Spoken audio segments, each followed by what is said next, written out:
Assalamu alaikum warahmatullahi ta'ala wabarakatuhu. Barkanmu da sake haɗuwa a cigaba da wannan course ɗinmu. So a baya mun ga yacce za mu yi applying Astera har mu saka website ɗinmu yacce za su yi. Kun ga da yana pending to yanzu ga shi sun nuna min har sun bani ID na website ɗina har sun yi approving. So dama sun ce za su turo mana email idan sun yi. So yanzu mun duba ɗan email ɗin baya ɗaukan lokaci da za su yi approving. Kun ga yanzu Astera your domain were approved. So sun nuna min cewa sun karɓi AdSense ɗina sun karɓi website ɗina kenan. So ga shi suna gaya min we are happy to tell you your domain were approved and add them to your website to start earning today. So wannan shine website ɗina, in na shiga shine zai kai ni cikin website ɗin nawa ta yacce kawai AdSense ɗin ne Astera ne zai fara hawa. So yanzu kamar yacce suka faɗa min cewa sun yi approving zan je in saita code ɗin ne. Za ku ga babu ko na shiga website ɗina tallan ba zai hau ba, ko na shiga posting sai na je na saita. So yanzu yacce za mu yi shine zan fara zuwa cikin website ɗina dashboard ɗina na website. Kun ga wannan shine layin sai in je dashboard ɗina. Idan blogger kake amfani da shi za ka zo ne ka taɓa nan ƙasa, ka taɓa wannan website wannan wannan alamar arrow sai ka taɓa zai gaya maka wanne irin. To dama native banner na riga da na saita, kun gan ta ya zama active, da a pending ne. Sai in taɓa gun get code ɗin nan in zaɓi irin code ɗin da nake so. So idan WordPress kake da shi za ka je dashboard ɗinka sai ka je gun plugins. Idan ka je plugins sai ka taɓa add new plugin. Akwai wani plugin da ake ɗaukowa na add inserter wanda da shi za ka yi amfani ka saita ad ɗinka. Yanzu misali in na zo gun plugin na sa add inserter zan jira za ku ga plugin ɗin ya zo sai in yi installing nashi. Wannan shine dashboard ɗina na website ɗina na WordPress kenan. Idan blogger ne da kai ba ka ga irin wannan ba za ku iya shiga dashboard ɗinku na blogger da kuke da shi sai ku yi copying code ɗinku sai ku saka. So yanzu idan na zo na sa code ɗin add inserter ga shi na yi sai in taɓa activate. Zan yi activating nashi wanda da shi zan yi amfani in saka code ɗin Astera ta yacce site ɗin nawa zai fara amfani. So yanzu da ya yi activating, kafin ya yi activating zan je in fara copying shi kanshi code ɗin. Yanzu misali ga code ɗin da zan taɓa nan gun zan dawo cikin dashboard ɗina na Astera ga gun da aka sa get code sai in taɓa code ɗin nan. So idan na taɓa code ɗin ga shi ga wani gun nan da aka sa script waye wannan code ɗin zan adding a cikin site ɗina. Sai yanzu ga gun da aka sa copy code sai in yi copying code ɗin ko kuma kai highlighting kai copying code ɗin gaba ɗaya. So amma simple kawai shine ka taɓa copy code ɗin nan. So idan ka taɓa code sai ka dawo plugins ɗinka da ke ya gama installing shi add inserter sai ka zo gun settings. A cikin settings za ka gan shi.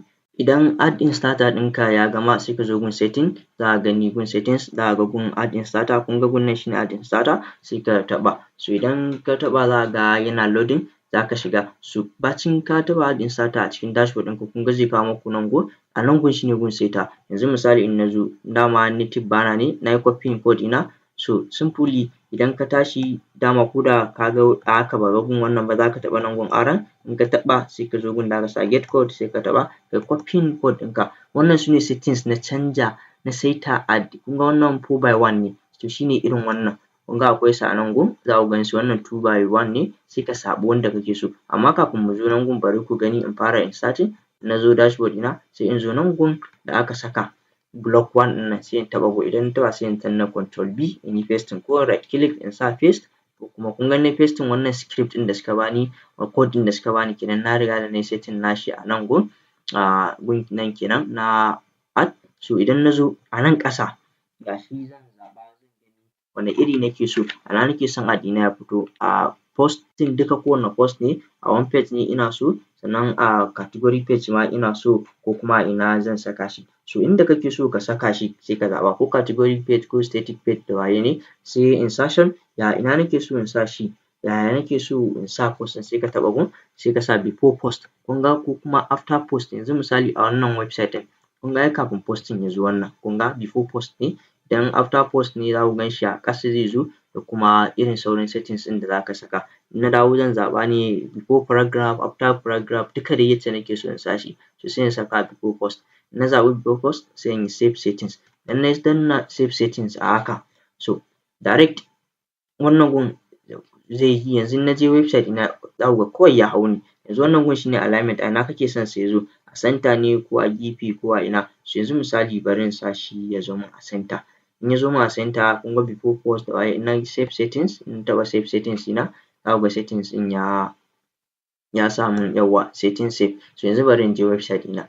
idan na je website ɗin na danna nan na sa visit website, yanzu misali na open new tab haka, so a da kun ga website ɗin babu komai, so yanzu bari ya gama loading ku ga mu shiga ciki, idan muka gama shine za ku ga directly ya hau tunda dama sun bamu active, so yanzu ga shi na sa AdSense ɗin sai in duba, na saka Astera ɗin sai in duba duk wani posting da nake so, misali ga wannan post ɗin premium sound effect, idan na shiga so za ku ga dama na saka shi before post ne, za ku ga ya zo, so yanzu in na taho haka so kun gan shi ya riga da ya zo, har ad ya hau kan website ɗin, da babu, so kun ga ga shi site ɗin ya zo na sa shi a center 1, 2, 3, 4, so a nan sai in dawo Astera dashboard ɗina, wato nan gun kenan, kun ga 4 in 1 ga shi nan sun samu ya nake so 1, 2, 3 huɗu nake so, ko kuma ina son misali in sa 1/2 haka, kun ga na sa 1/2 na taɓa haka, so idan nayi refreshing kun ga da 4/1 ne, sai nayi refreshing haka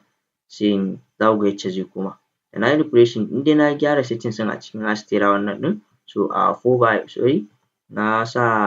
nayi saving, okay, so a haka yake nayi save, za in ƙara refreshing ku gani in shiga,